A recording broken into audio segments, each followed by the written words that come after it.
Get ready for a great show.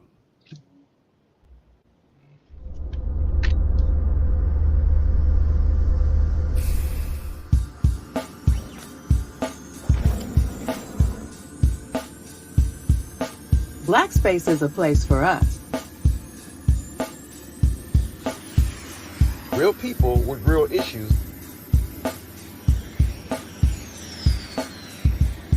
Discussing real topics. Black space. A safe space for our community.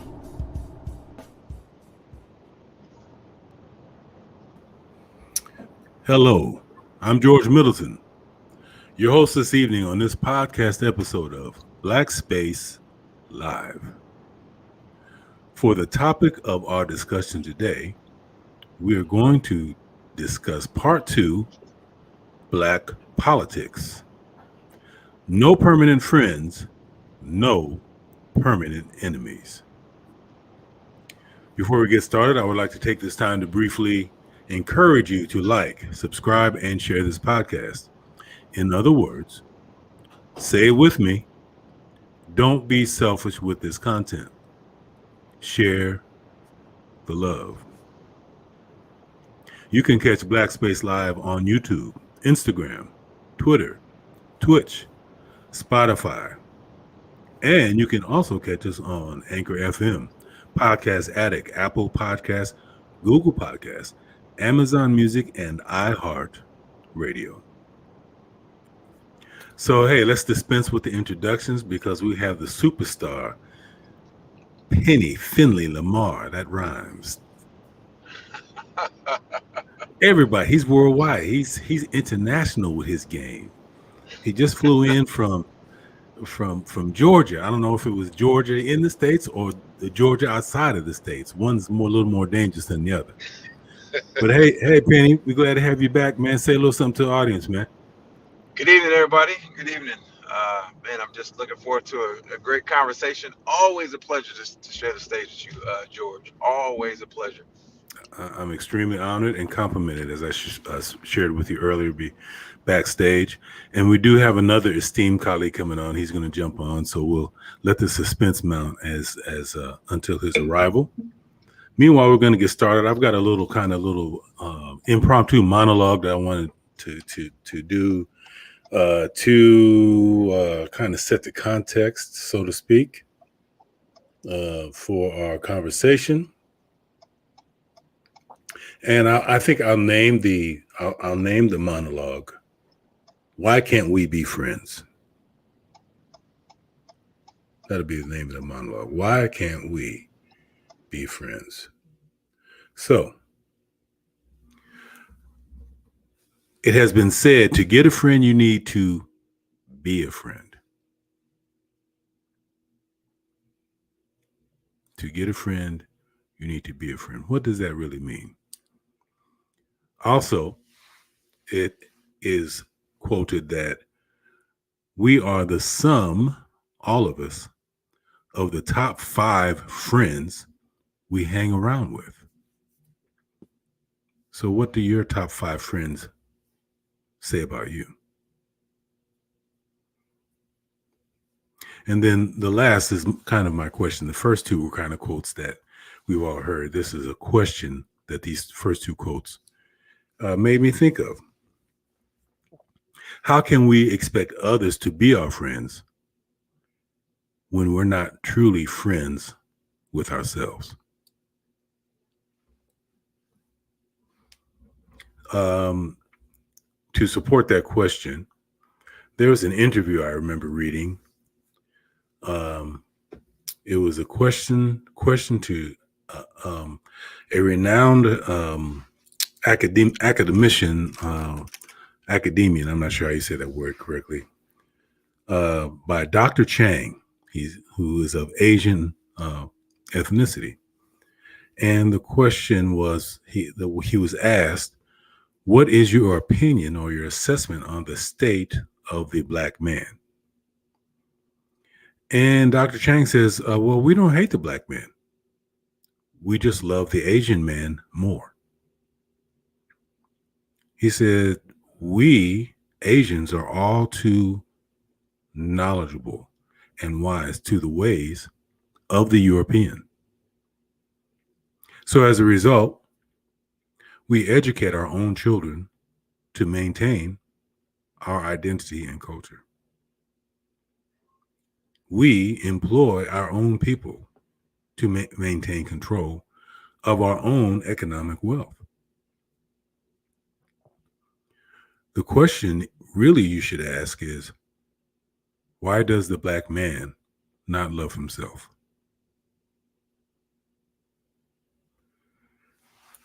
In the last show that Penny hosted on part one, this word monolith kept getting used a lot. And I said, how interesting, monolith, because it just kind of resonated with me, monolith. And as I was thinking about that, this thought just came to my mind. I think it was like almost an out of body, like I was being a channel for whatever this message was. And it said, we are not a monolith. We are a nonolith. To be a monolith implies collectivity. Collectivity implies relationship. Relationship implies the ability to be friends.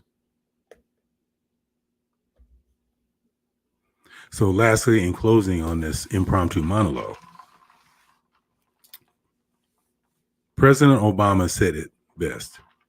We are the change we seek.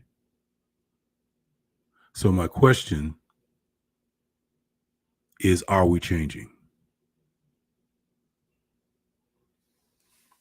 So with that, I want to bring our esteemed panelists in, let him wax eloquently on my impromptu monologue. And then I want to present to you the question, Penny, why can't we be friends? Whew, that's a deep question.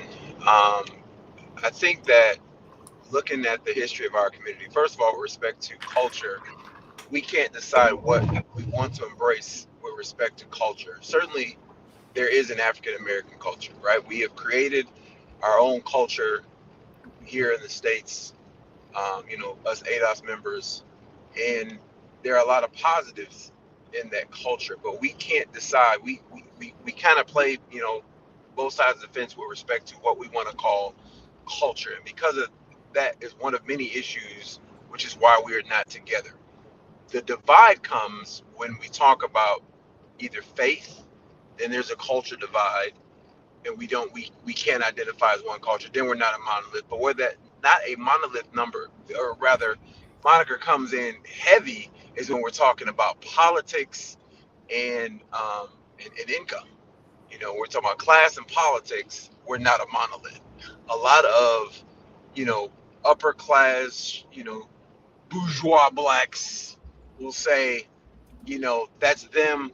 That the poor blacks aren't. They're not us. We're different than them. In fact, they'll even, use pejoratives such as the N-word to describe, poor blacks.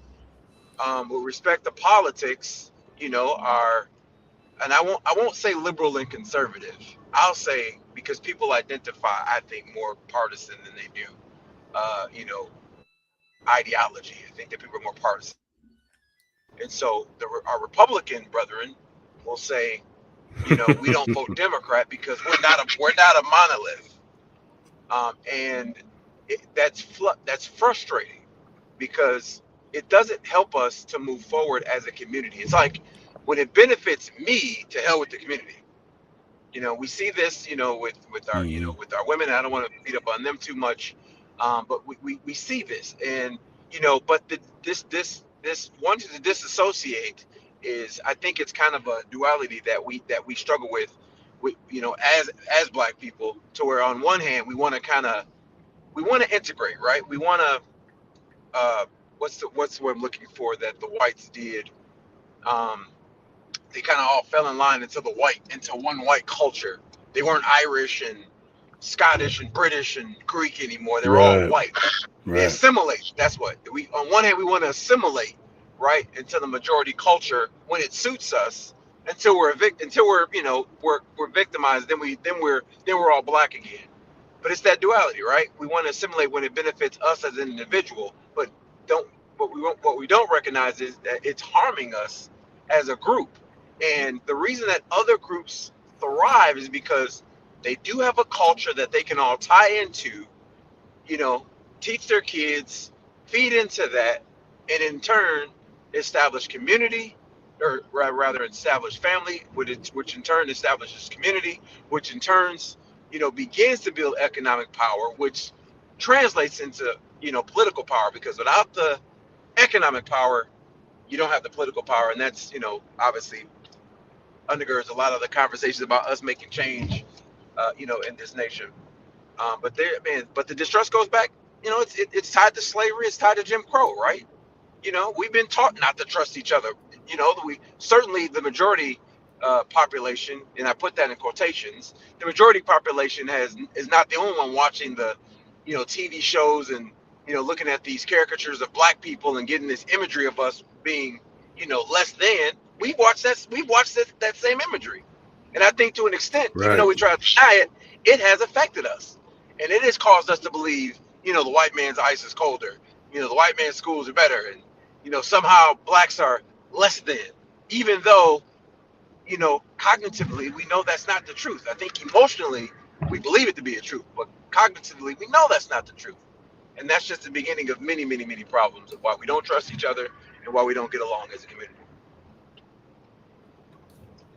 That's a lot there, brother.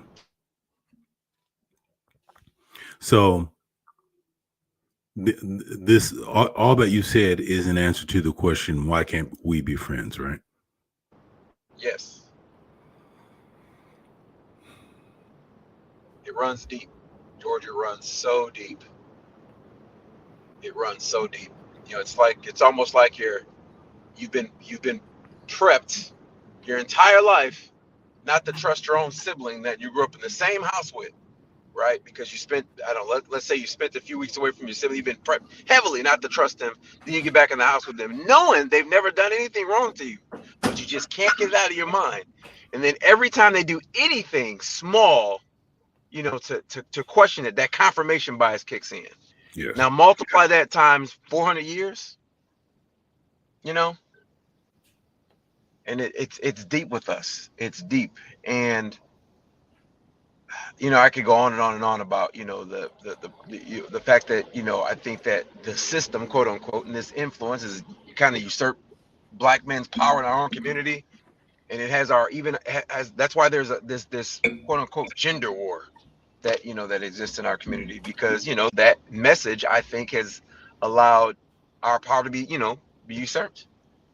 And we've had some really powerful conversations as of late regarding the whole gender, the series of bridging the gap between the men and women in our community. Let's take a quick question here. We got the Shade Tree Intellectual back. He says, first of all, welcome, Shade Tree. Glad to have you back. Thanks for supporting with your attendance and presence and your intellectual content. He says, my question, George, let me show this real quick,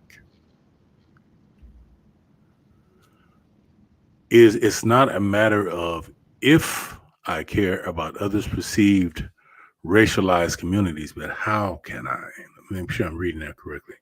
It's not a matter of if I care. Oh, okay. It's not a matter of if I care about others of perceived racialized communities, but how can I? I don't know how the issues you may face. I don't know the issues that you may face, but I want to support you. That's a really good question. I'm going to let you crack that real quick first, and then I'm going to give you my perspective.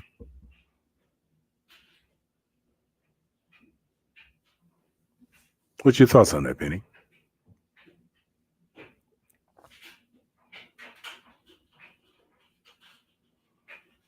I think you're on mute there still, brother.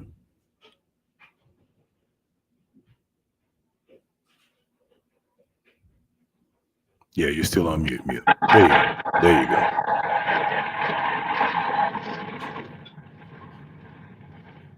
What's your thoughts on that, Penny? Hold on, I think I lost you, George. Hold on 1 second. Can you hear me? Yeah, we can hear you. All right, let me give me my media back. I gotta get my mic back right.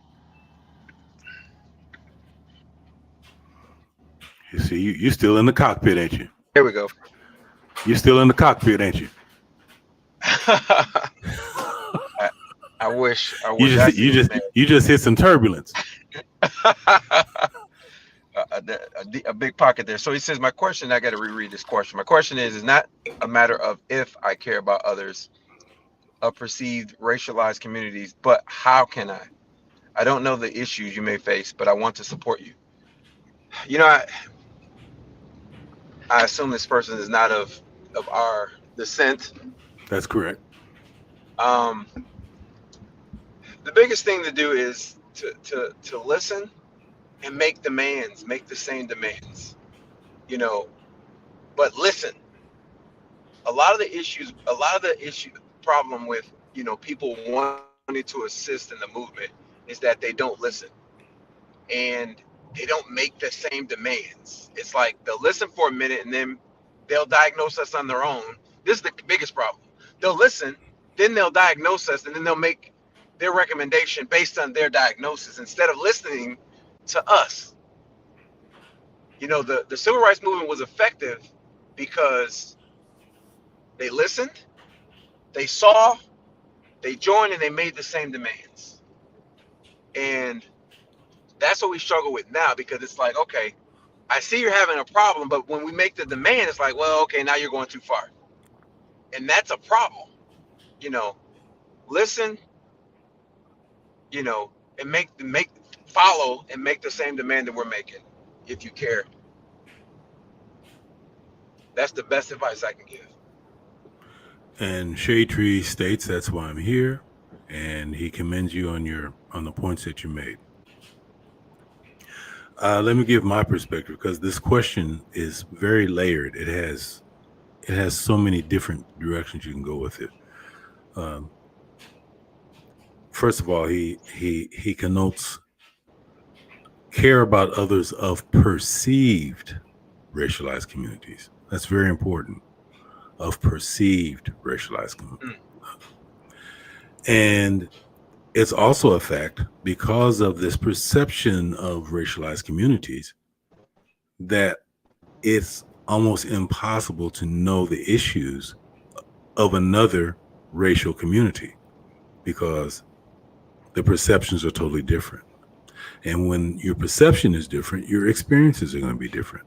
And if your experiences are different, then your assessment and understanding of the situation to respond or resolve is going to be different. So when he says, I want to support you, that brings into mind this newly phrased term called ally. In the racial struggle, we're asking, or I don't know who came up with that term, ally, but somehow it is the latest trend to get those of perceived white racial identity to become allies to the Black community. And in that vein, here is my assessment, professionally speaking. If you identify as white, no harm, no ill-intended meaning here. But if you identify as white, you cannot be an ally. Try as you may, try as you might. If you identify as white, it is impossible for you to be an ally. You don't have the mindset of what it takes. That's not a disparaging comment. That's not a besmirchment of your intellectual power. It is not an indictment on your ability to empathize or to care about others. It's just a matter of it's physics. It's law. If you identify as white, then your thinking and your mindset is going to operate within the white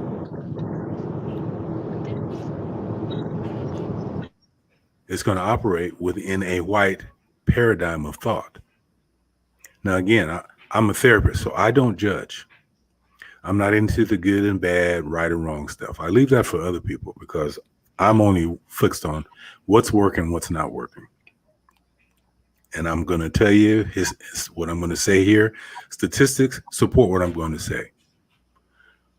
The white paradigm of thought is the least effective, least able, and the least potential of improving and repairing situations in the Black paradigm of experience. You just can't get there. It's not going to happen. So, Penny speaks to, the civil rights movement. I have a different view on that. I think that the civil rights piece, it was appropriate for the time because this is a reflection on the evolution of our thinking. And the civil rights movement was really shrouded in racial thinking. And one of my mantras is racial thinking will always and only get racial outcomes.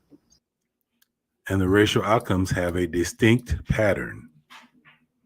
And the pattern is the maintaining of white supremacy, meaning that white will always maintain on top and Black will always be at the bottom. And so even with the abolishment of slavery, the abolishment of the Black codes that came immediately after slavery, the abolishment of Jim Crow that came after that, then the Plessy versus Ferguson and the civil rights. Guess what? Through all of that time, where are we collectively on a statistical level in all of the major important quality of life areas? White supremacy is still being maintained. So that gets back to my question earlier, to what President Obama said. We are the change we seek. And my question again is, are we changing? So I'd be curious to get Shaytree's response on that. And Penny, I'm going to let you respond to that in a minute here.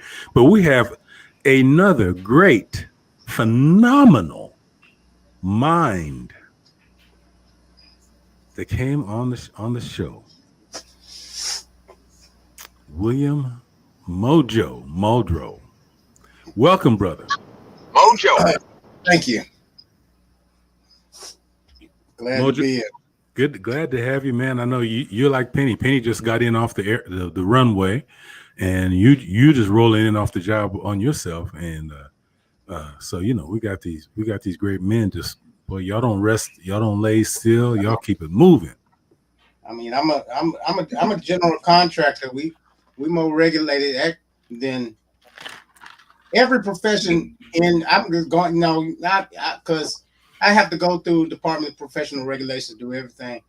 We're the most regulated profession by far because we got to do continuing education every year. Then in the middle of the years, but this is the thing though. Number one, as a certified general contractor, you have to have a minimum of $300,000 of liability insurance. And as we know, people like police don't have liability or need to carry insurance. So, I don't consider, if you don't have any liability, I don't consider you to be in a profession. Because if you're providing goods or you're providing services, but you're immune to wrongdoing, you're not a professional. You're a swindler with a legal job. But that's neither here nor there. But I mean, if I do something wrong, there's a trust fund and there's laws that I can go to prison for 10 years and have a fine up to $100,000 for doing something wrong as a general contractor. But then there's other other fields and professions, and I think they might get a $500 fine for killing 6 people. So if that. If I put some shingles on and I didn't put my notice of commencement and I didn't put if I didn't do all this, that's a felony. That's so a lot of pressure. That's a lot of pressure, bro. I guess when people write laws, they don't, especially as time goes on in the modern age, when people write laws, they write laws for themselves. They don't write laws for the people. And see, that's why they're going to be strict on medical practitioners. Are going to be strict on contracts because everyone uses them because they have a contractor, because they're going to build a house. Now, if it's something that just affects like poor people or something like that, oh no, they don't need to regulate that because it doesn't affect them. Never look at it like that. Legislatures and Congress people look out for themselves. When in this country, if you track the type of legislations, and that's why people keep talking about the Republican Party free to say. I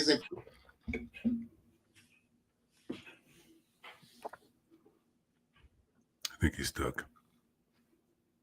And he's dropping some knowledge. He's dropping knowledge right now. Yes, sir. We'll give him a couple more minutes. They got him stuck in an action pose right now. See, what would the caption be to that pose? What caption would we make to that? Hey, for anybody watching, put a caption for that pose in on the chat room if you don't mind. I'd be interested with what that is, but that's a good shot of him. So I wanted to ask him if he was able to hear the monologue, because if he wasn't, I wanted to just kind of give him a little brief Reader's Digest version of that. But he'll come back. So, Penny,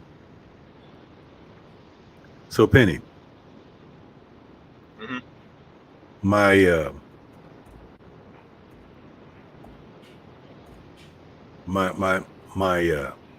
next question is to get more to the politics. We have clearly both parties, as different as they are, no matter what their method is, as it pertains to our community, the results are always the same. The paths may be different. The feel may be different. One may feel more aggressive or dismissive or insulting than the other for various reasons. You can pick and choose which one of those might fall in the category. But either way, whether you go right or you go left, the ultimate proof in the pudding doesn't change. And so with that in mind, in my research I've come across, it's apparent that both parties use race as a part of their strategies in attaining their political interests. Strategies such as racial priming, strategies such as racial gerrymandering, and a lot of other psychologically based practices integrating the ideology of race for influencing the voter's mind. Are you familiar with any of these practices? And share your insight to the community, because I think for those of us who are in the African American community, we are so unaware collectively about the intentional racial strategies used at the political level to influence voter thinking. It's funny. Republicans accuse Democrats of playing identity politics, and they accuse them of playing the race card. Yet, when Obama was elected, um, their head of their chair, Michael Steele, black man, Mm-hmm. right? And you know, they paraded him around Yeah, the they did. community. They throw they throw Senator Tim Scott around as if that's a big accomplishment. They mock us. I'm talking about the black community for not including Clarence Thomas in the in the museum, and we don't give him credit. They talk about Dr. Ben Carson and how we don't respect them, although there are schools named for Dr. Ben Carson in black communities.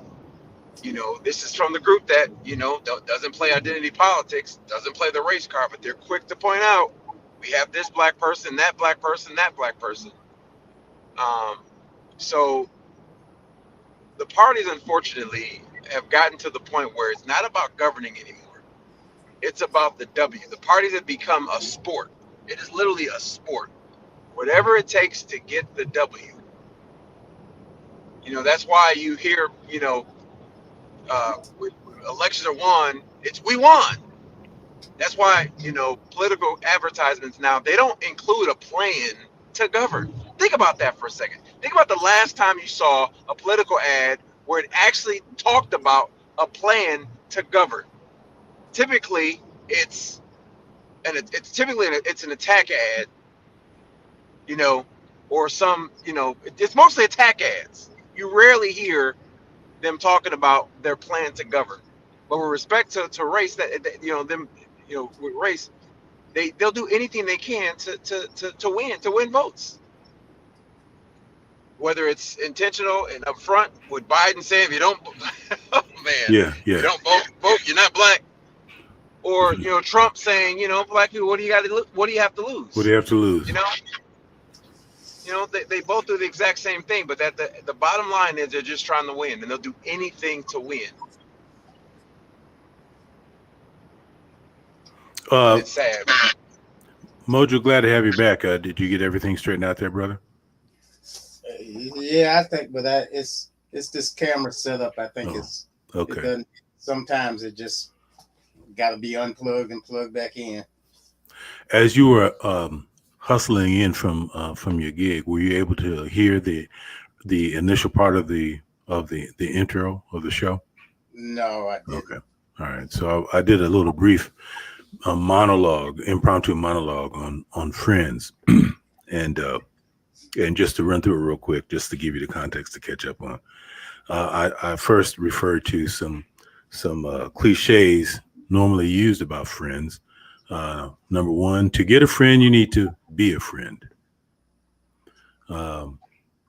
Another wisdom, we on average are the sum of the top 5 friends we hang out with. And then based on those two, I had a quick question based on that. How can we as an African-American community expect others to be our friends when we aren't truly friends with ourselves? And to support that, I had paraphrased an interview by Dr. Chang, who was asked a question about the state of the black man. And he said, hey, we don't hate the black man. We just love the Asian man more. We Asians are wise to the ways of the European. So as a result, we educate ourselves to maintain our identity and culture. We employ our own people to maintain control of our own economic wealth.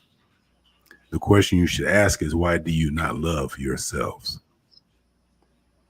And then I ended it with saying, with a quote from Obama saying, we are the change we seek. And I asked the question, are we changing? And it's 2023. And we're having still many of the same issues that we had back civil rights and maybe predating civil rights. And the way things are going right now, we could be in a backward trajectory, even on that. And so after that, I ended it with asking Penny, why can't we be friends? So that was the context of the show, since we're talking about no permanent enemies, no permanent friends as it pertains to politics. How does any of that strike you there, Brother Mojo? Well, for one thing, I mean, I've had a lot of, my sensei was South Korean, and he literally, his whole family, except for a few people, got murdered, and he hated the country. But everything, his family maintained all of their own history because they didn't trust anyone in South Korea or anyone else to maintain their history.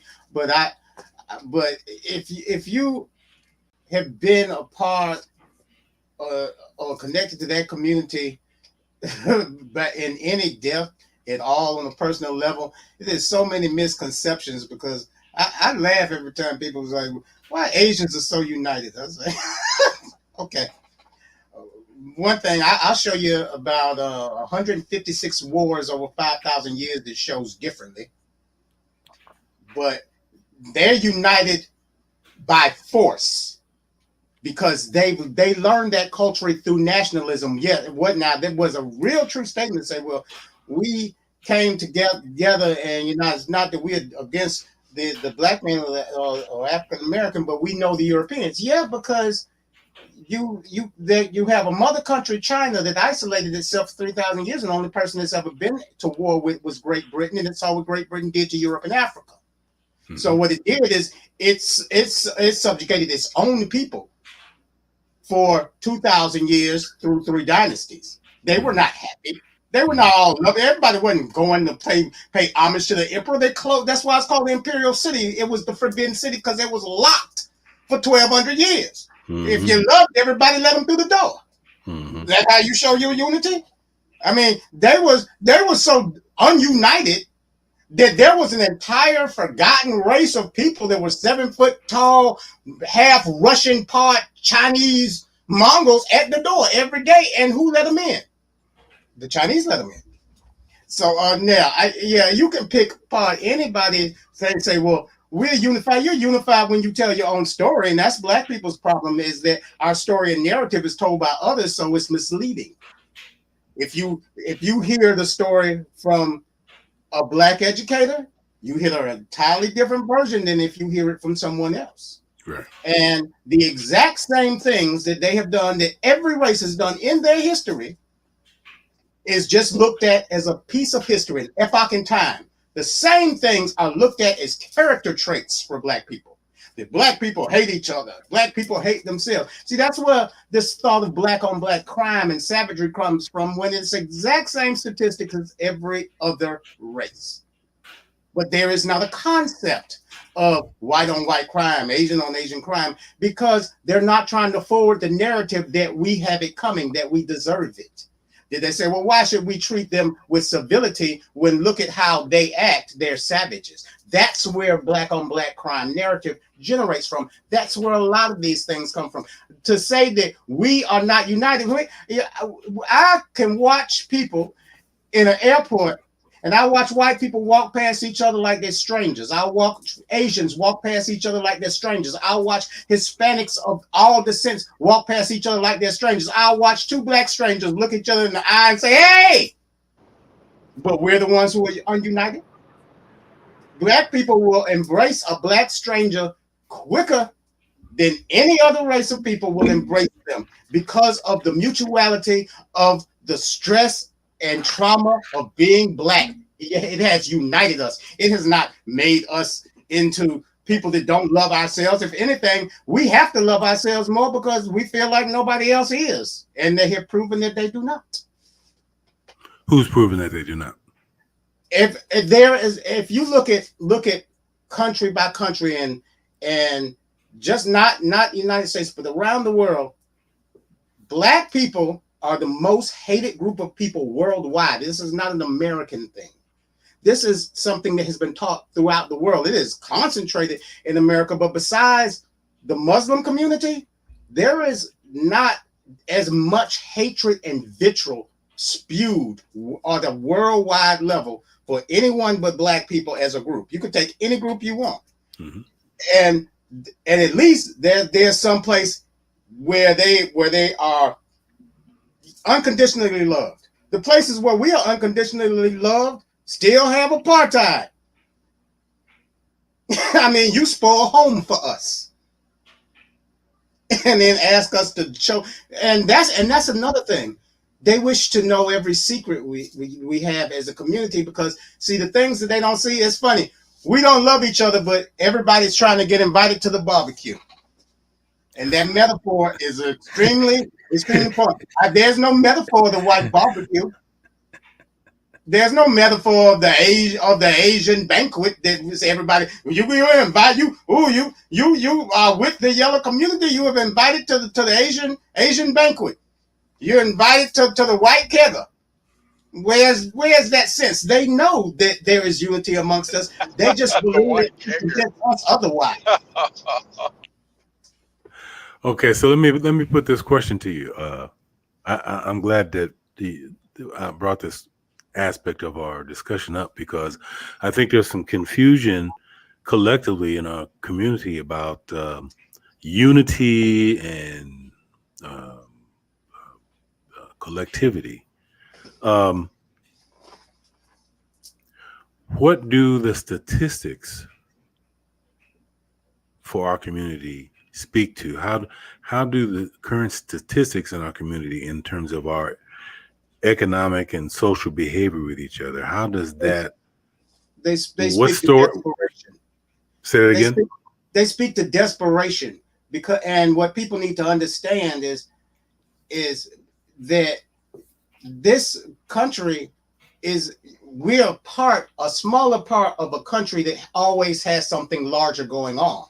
And if there are negative things going on, they affect the black community the most, because we have been left over the years with the least resources. We have just been allowed to get in the game for 50 years after everyone else has been playing for 400. And we're expected to have the savings, the backup that everyone else has acquired over generations, right, when our generations were excluded from them. So when you have this expansion of the wealth gap, it affects black people more than it affects any other community, because we started out with less of the wealth. Right. And then when they take more of the wealth from more of the impoverished, that proportionally is going to affect black people. And when people talk about things like crime and violence, these are things that poor people do. So when you increase poverty, you increase this. And that's not a black thing. That's because we are inside the larger bowl of the United States. And that's happening everywhere. It's just more acute in the black community. And it's easier to see, especially when that's the only place you're focused in the lens. Because I have yet to see in my entire lifetime, I've worked for poor low-income families for 30 years. Through HUD grants and whatever, and a lot of them are white communities, or just poor rural white communities. And there's a lot of crime. There's a lot of everything. But I've never seen the news go there. So you're saying it's desperation. As things get worse, they get twice as worse for us. Let's drill into one aspect of our behavior that contributes to this desperation. The dollar circulates the least amount of times in our community in comparison to every other community. If we loved each other, if we were united, why does the dollar stay in the community less than 6 hours? Well, then, if you took a single dollar and you wrote your signature and wrote your name on it, and then tracked the life of that dollar, and people have done that before, it goes it goes from one merchant to one person to one person. Well, after 2 degrees of separation, the dollar is in the white community. After 3 degrees of separation, if they go to the next merchant is owned by a white person. They go to the next person, they're owned by a white person. If that dollar has been taxed, those dollars are taken by the state, and they are appropriated more to the white community. So you're telling what you're telling me is that there's a logical reason to it. There's not a psychological reason to why the dollar stays in. You're saying it's just an situation due to the physics of the environment. If you can literally denote M1 money every place it goes. If you were to color each pinpoint on the path of anywhere a dollar goes, the majority of those pins, if a blue pin represented white, represented institutions, organizations, communities, that would be 80% of the pins. So if the dollar doesn't have anywhere to go, it's like, a couple of those pins are black, even in the black community, because the black community isn't owned by the black community, because that's silly. Okay. The black community isn't owned by the black community. The black communities that were completely owned by black people, they found a way to take those. Though they are either brand new or they were destroyed. Okay. Let's remember that point. Penny, jump in this. What say you on the questions that I'm asking? This notion that we are, despite the public perception that we are unified, that we are collective, that we're actually in fact more unified than most other groups, and this whole dollar circulation stuff. Where are you on this? So with respect to the unity, it's kind of funny. There are other groups actually think that we're more unified. They think that we're the unified ones. So for example, a lot of my, Latin counterparts, they think we're the ones that are unified because I compliment them on being unified and having communities and families. And they're like, no, you guys are we're the ones that are discombobulated. You guys are the ones that have it together. And I'm just like, that's an interesting perspective outside looking in, because I don't see us as unified. And I think that without, the fear of sounding like a broken record, it goes back to the fundamentals, right? Family is where you teach culture. Families save money. Married families save twice what single people do? Twice the savings rate. You teach culture, and then teaching that culture, you teach to, build community, and then teaching how to build community. I remember when the Million Man March happened, and my dad was like, look, we're not gonna go. We're gonna have lunch. We're gonna have lunch together, but we're not gonna go to, he said the white man. We're not gonna spend money with white men today. We're gonna go and spend our money at a black-owned restaurant and give our people, some money today. That's a microcosm of a larger message that's taught when you have strong families, right? And this sense of community and identity, and you can begin to build the community, inside out. Now, with respect to and that goes back to the dollar circulating. One of the major reasons why our dollar doesn't circulate. We create a bunch of consumers, and again, without sounding like a broken record, and I don't want to feel like I'm taking shots at our women, but they are investing in our women, and culturally, and this is American culture, not black women. American culture, women spend. If you're going to educate them and give them these big salaries, they get it and they recycle it quickly and back out. Quickly. And that's what they do. And because we're not married, again, going back to that statistic about saving, they get the money, they spend it. And that just adds to this whole bleeding of the economy. But interesting stat I want to end with, George. We out earn as individuals. We're number 2 from the bottom. Our Latin brothers and sisters are at the bottom of the income scale. Did you know that their net worth is actually higher than ours? Yes. And increasing while ours is decreasing. Yes. And again, because they understand that fundamental collectivity. Of family. Collectivity. Yep. Collectivity. Okay. So there's just so many angles here. I could just go and delve deep and with these great minds, but we're running short of time. This is definitely going to have to be a multi-series, and we need you two back, because many of the things that, especially Mojo, what you said in the last your last piece here, it's rich for discussion. However, let's bring this a little more current day, because this is about which party. Who's your boy, the rapper Big Mike? He said he's known for his speech. who's got the best master. And this last presidential campaign really brought that dynamic out, because it brought the tension between those who were pro-Obama against those who were pro-Trump. And an interesting statistic about Trump was that he got an increase in, quote unquote, the black vote. And I thought, how interesting.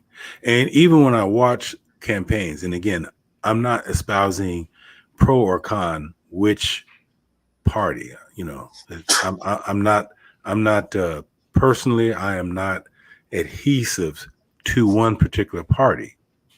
I am pro, as Bobby said in part one, I'm pro us. And so that's all that matters to me.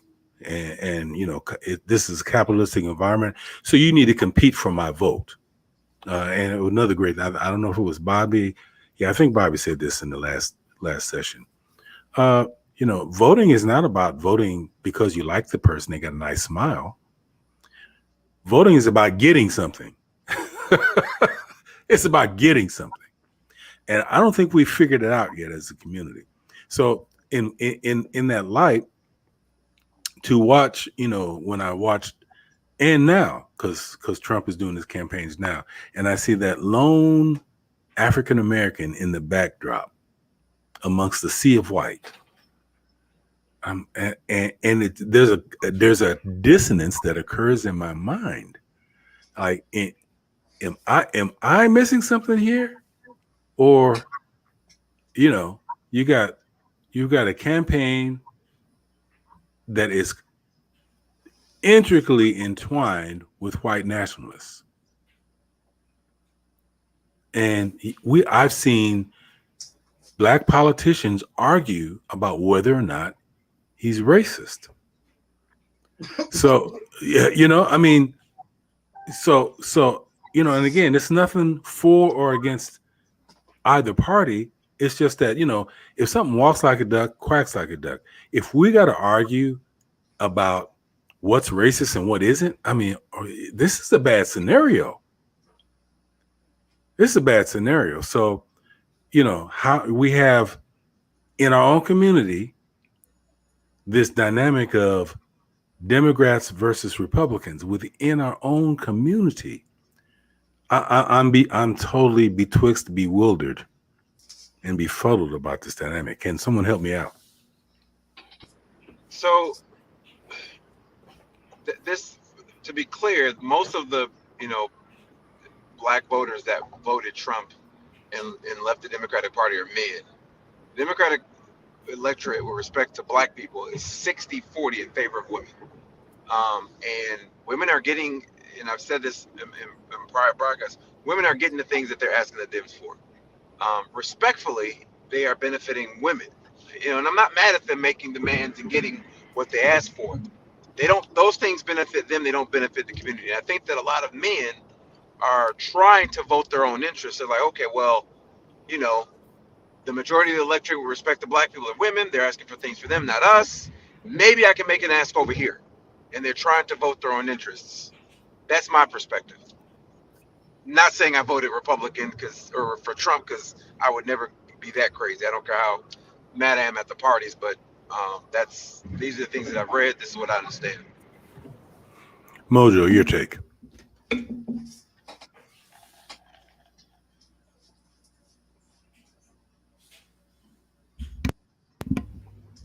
Mojo, your take.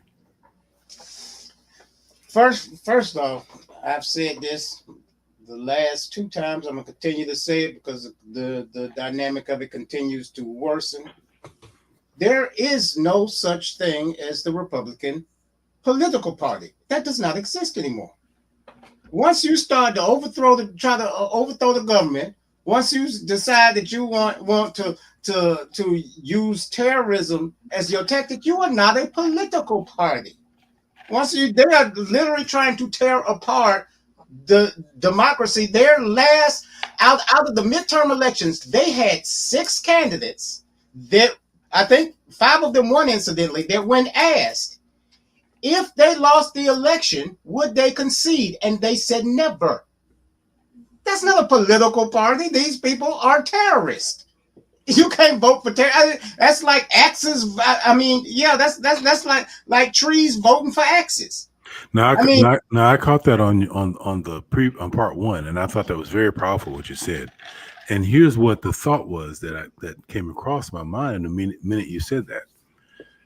Today in Tennessee, they just expelled 2 African American Democratic Congress people, not Congress, but what am I trying to say? State legislators, State legislators, and one woman, and one woman. They just expelled them, and they compared the response to the protest to the killing, the slaughter in Tennessee, to the January 6th insurrection. And I said, "Wow, how convenient! You'll acknowledge it when it suits your narrative." But here's the thing, Mojo. They can flip the script the way they want to.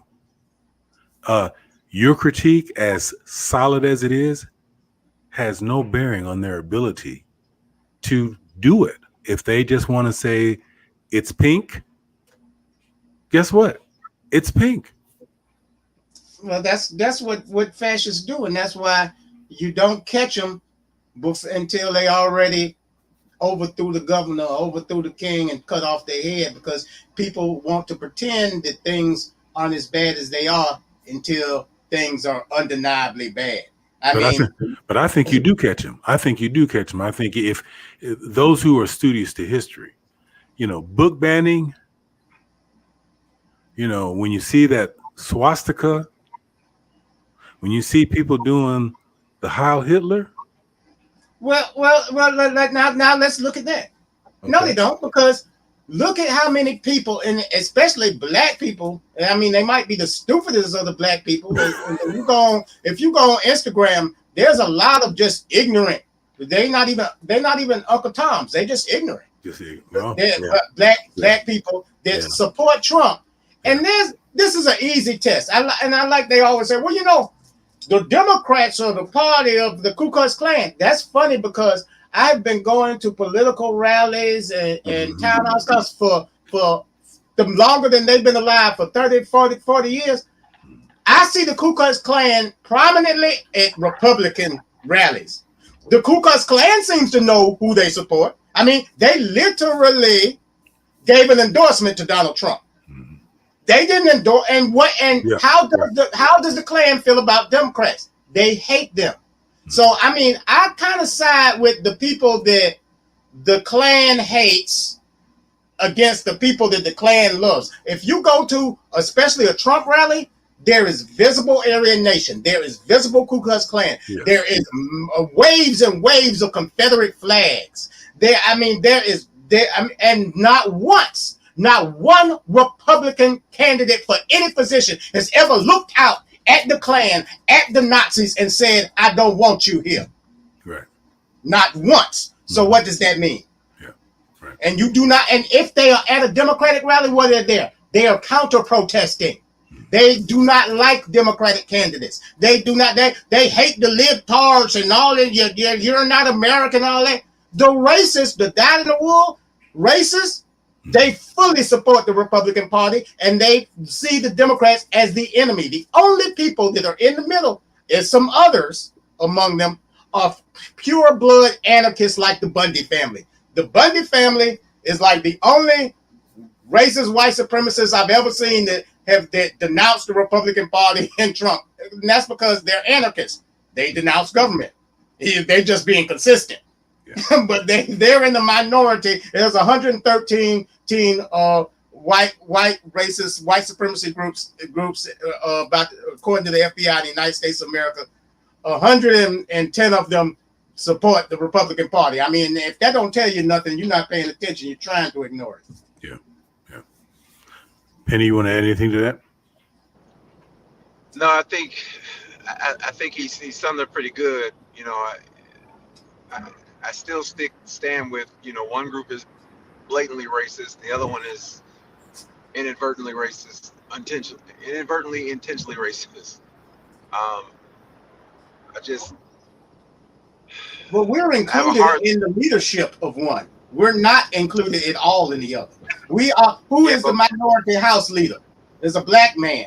Who are true, but the presiding members of Congress of the Democratic Party? but Three black it's men, a it's a shark Hispanic with no woman. teeth, though. It's a What shark I'm with saying, no teeth, though. what I'm saying is, we're actually physically a part of the Democratic Party. From Stacey Abrams to Jeffries, we are actually physically a part.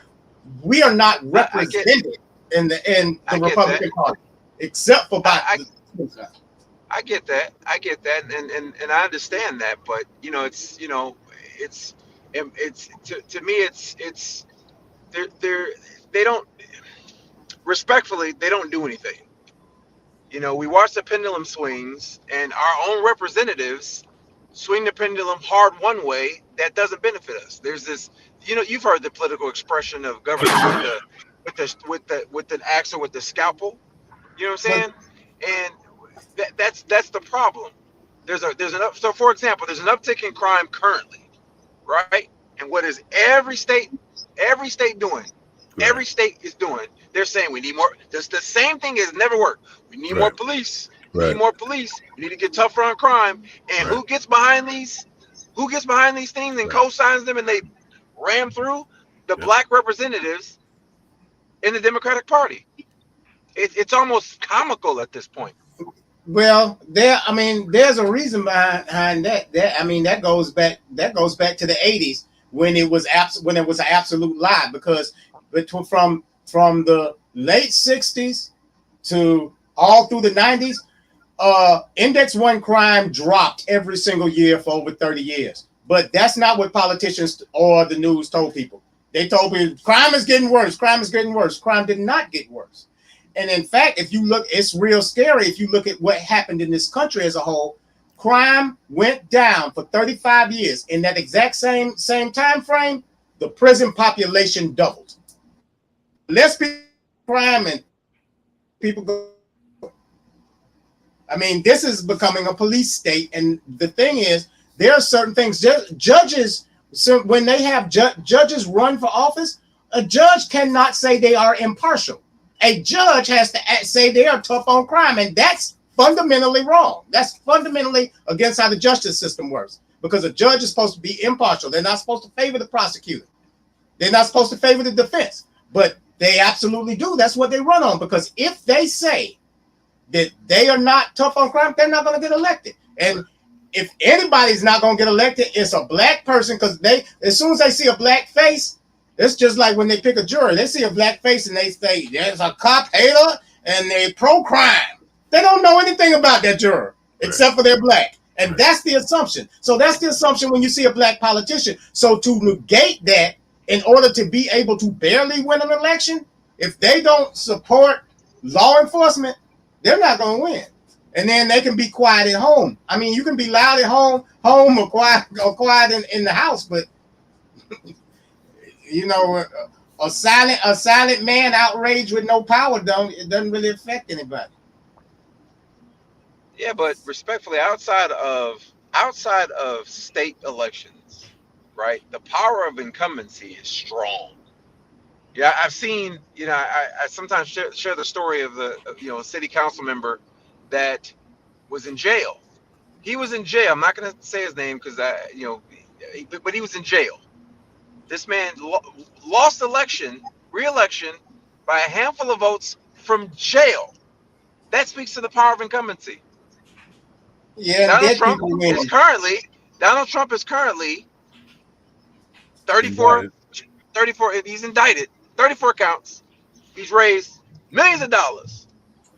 My point is that it doesn't matter what your stance is. You're gonna have your support, right? And so my thing is this, and I hate using him as an example, but he said what he wanted to say and still has support.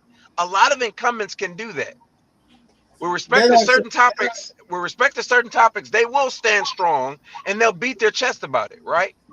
But with respect to black issues, all of a sudden, we don't have time now. We need more. We need more representatives. We need a larger majority. It's like, for real, you had a majority, you didn't do anything. You need a larger majority to not do anything. That's Well, why. I mean, if you look at the rules, if you look at the rules, before McCain died, he was the only Republican that had a problem with it. 7 years ago, they changed the rules of an appointment of anybody that had a lifetime appointment. They had to get a vote of 67%. They changed it to 60%.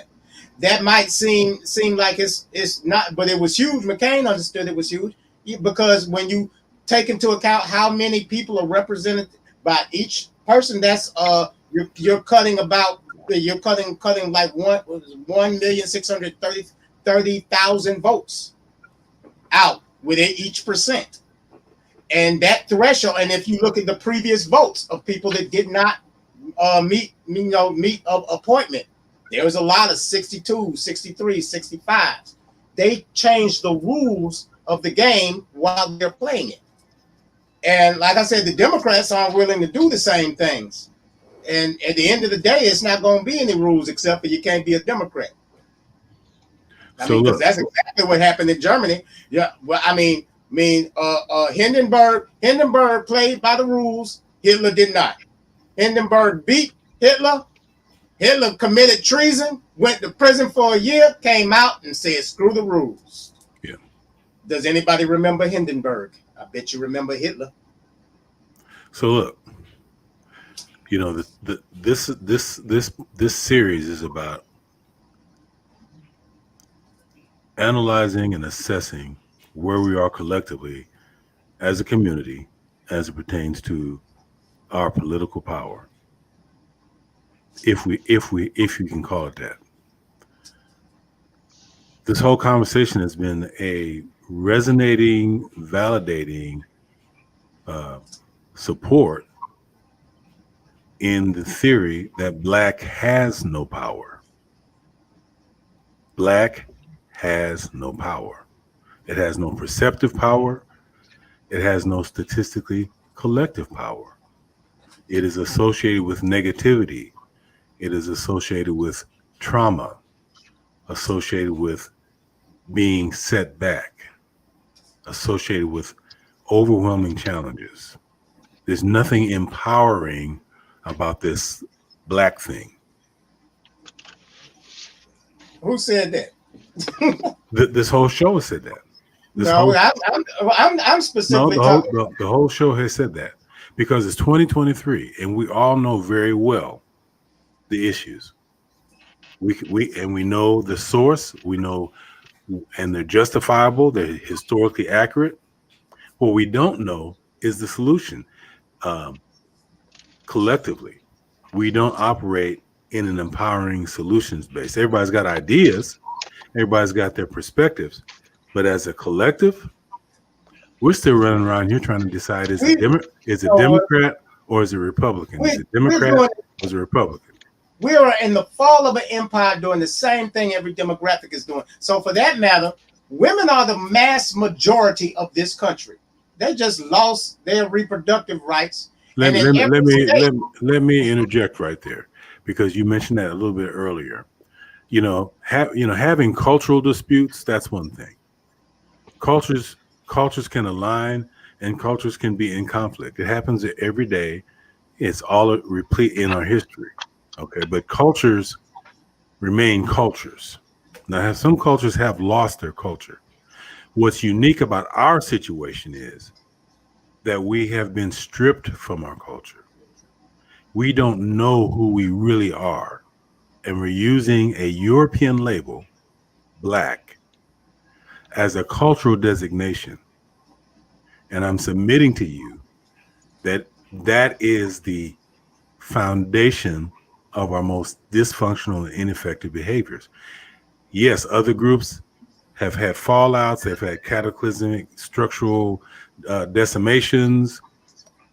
True that. But no other group has experienced what the African born in America. That's not what I'm saying. I'm speaking about power. And women, again, women are the majority of this country. Women have gone back 133 years in the strides they have made in the past 5 years. And Temporarily. temporary, no, it's actually being cemented because number one, unless we change the number of the members. Look what happened. Look what Hold happened on, in Kansas. Let me explain why I say that. Unless we change the number of the Supreme Court, which we don't have, that first you'd have to win a lot of victories to do that. You're not going to change the overturning of Roe v. Wade. Now, yeah, Florida, you and I in Florida. Florida just passed an abortion law. There was no need for state laws because they were relying on Roe v. Wade. They said they were going to do this for 20 years. Women had 20 years to make sure that the men that were misogynists were not in office. What did they do? Well, let me push back against that, though. I said early in the show, I said every great movement starts in the states. Look what happened in Kansas. They had a referendum to amend the state constitution. It failed overwhelmingly. The state of Wisconsin just had a Supreme Court election. The Supreme Court justice candidate, which you shouldn't do, said out loud, out of her mouth, on the campaign trail, she would overturn Wisconsin's 1848 law, which essentially is the same law that we have here in Florida. She said she said out loud that she would overturn that. She won handily against her opponent that was on the opposite end of the spectrum. I think that women, state by state, are pushing back hard with respect to this abortion thing. I think there's going to be a handful of states that might be able to hold on, but I think the majority of states will slowly peel it back and we'll be back where we were. And the Supreme Court can't do anything about it. And I think that's the way it should be. I mean, you can think that, but the reality is one state passed rights granted, 7 states passed restrictive rights. So they losing the damn race. So I'm listening to you guys, and this is a valid issue, but again, this is about This is about black politics, right? That's why I was trying to bring it back. Listen, this is my point. Power in politics is based on numbers. How do you expect that black people have the lowest demographic and is shrinking out of the minority? We're not just the minority; we're the smallest minority. About to be the smallest minority next to Asians because you have a growing Hispanic population. Then, how are we supposed to galvanize power as one of the smallest political demographics when the largest political demographic has lost a century of power? That's what I'm saying. But in all things being fair, the fact that they didn't completely, and they literally have tried to completely repeal the Civil Rights Act of 1964, the Amendment Civil Rights Act of 1990. They do it every single year. One party has tried to do that every single year. The Republican Party. Democrats have never put on the floor, we need to get rid of civil rights. Now they're running on it. So everything you're saying, again, supports the theory that I'm espousing here. Our power is not going to come from a political framework, and our power is not going to come from a racial framework. I agree. It's not going to come from that. Now, I'm not trying to say don't acknowledge that race exists. I'm saying understand what race is. We don't understand what race really is, and as a result, we're playing ourselves because we bought into an ideology thinking it's something else. We thought we bought steak, but what we really bought was spam. We have to, and again, I'm going to refer back to what I said at the beginning of the show. We are the change that we seek. Are we changing? And as long as we stay in a racial mindset, as long as we double down on the current way of thinking and approaching these situations, all we're going to get is the same outcomes that are in a downward trajectory. And and I know I'm sounding kind of crazy here in speaking of it, but the conversation keeps reinforcing my theory that we have no political power. That's not where it's going to be, and we have no power in this black-white dynamic. You know, that's part of our cognitive dissonance. Is we keep trying to expect that as a black dynamic, we're going to at some point amass commensurate and equivalent competitive level of power as everyone else. No, you won't. Because black people are codependent on whiteness, and that's thank you. Black people are codependent upon whiteness, and you cannot. What they're trying to do, and see, just like Penny mumbled when he said things are changing for the worse. And he's right, because what they're not trying to be good as a black person. They're trying to be good by white standards, and what works for white people does not work for us, because the rules aren't meant for them to work for us. So you're trying something that was failed before you started. Exactly. So go ahead. That's that assimilation that I was pointing to earlier. Right. Yeah. There was a hilarious failed assimilation, rather. Yeah.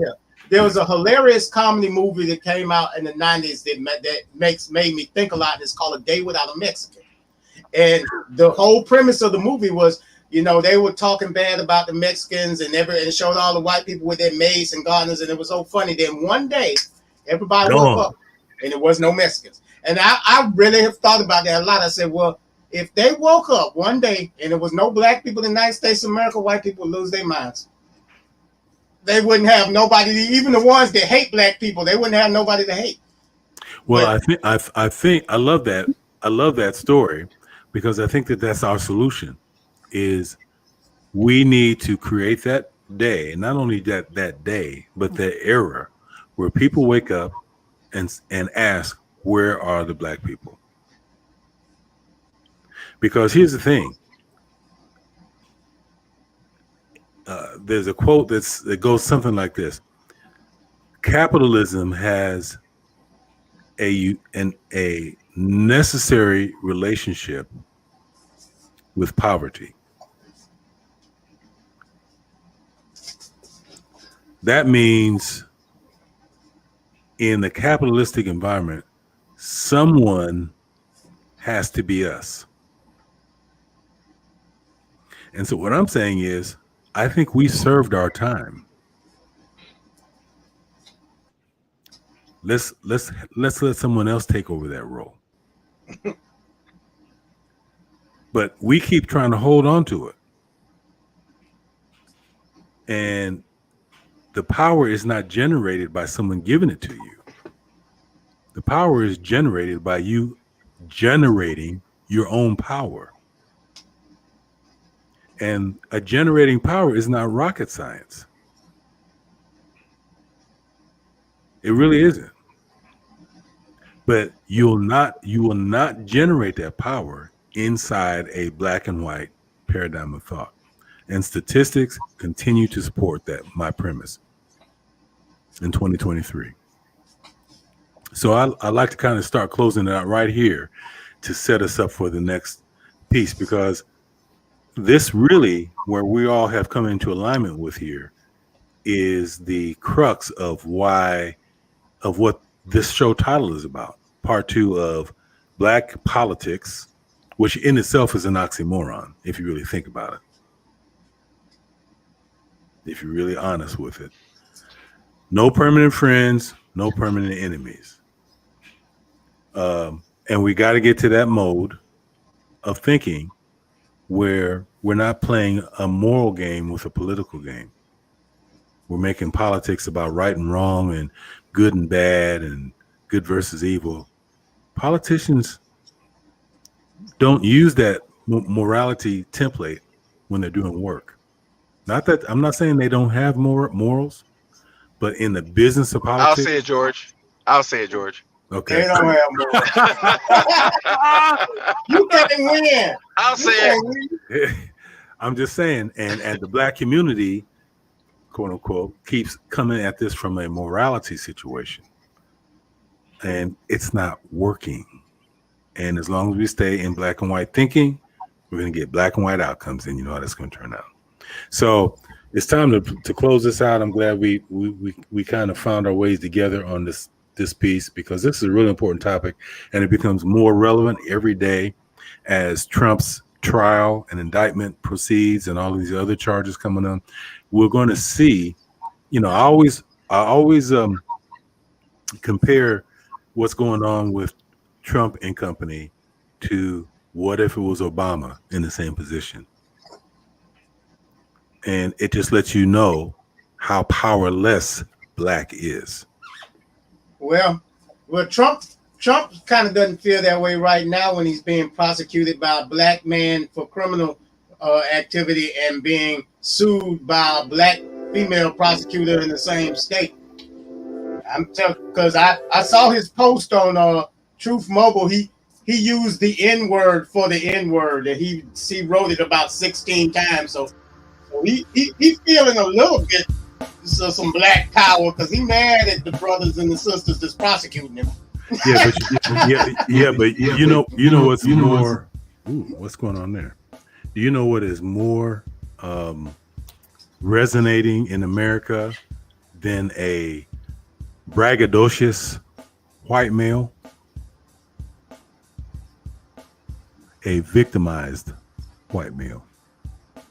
Well, he always is. He's the most powerful victim in the world. Exactly, and he knows how to play this. He knows how to play this.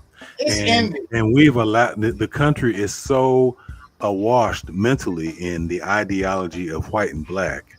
They don't even know they're doing it. And Trump understands this. He understands the psychology of everything that I'm saying here. And he's playing it beautifully. He's masterful. He's not. Don't give him that much. No, I'm giving it to him. He's masterful. He's at the right time and right place. Listen. The judge told him yesterday, don't go out there saying anything threatening and damaging or dangerous to any of the legal team, myself, my family, anybody. What did he do? But that's nothing different. It wasn't but listen. That's who he is. If that was Obama, they'd have hauled his butt right back in today. But no, they're not doing that to Trump. They're not doing that to him. And again, for anybody who's listening, this is not about me being a Trump hater or an Obama lover. It's none of that. I'm calling it like I see it. And let's just be honest. And let's be honest, guys. So for those who think, he just doesn't like Trump. No, I have no personal feelings about Trump. If it was Hillary, they wouldn't have allowed it. If it was Bill Clinton, they wouldn't have allowed it. It's because they are afraid of the mob. And they should be afraid of the mob. They were going to hang Mike Pence, who is on their side, in front of the Capitol. They built a gallows in 12 minutes. They're afraid. Mitch McConnell stood in front of the Senate a year ago and said he believes that Donald Trump is guilty, but if Donald Trump ever came up on charges, then the whole country would rise up. That's a bold statement from the head of the Senate. He even scared of them. They are so dangerous that white people are scared of them. That's when you really have a Nazi regime right there. Yeah. When Hitler got to that part, he no longer has to run for office. He has 70 million crazy people with guns. Yeah. Well, I mean, I don't dispute that if it was Hillary or any of those other people. But we damn sure know if it was Obama. Yeah. I said that for the people that are going to say you was just using the race card if it was Obama, to let them know if there's some white people and some white women and men that they wouldn't accept that from either. That's true. So anyway, I'm taxed to try to find some ending comments here, because I think there's no nice, neat way to button this up. We do need to come back and talk about this again. I want the panel. I want to have what I need. I love this panel, and we need to get Daniel in here. We need to get Bobby back in here. We need all the brain power, because the next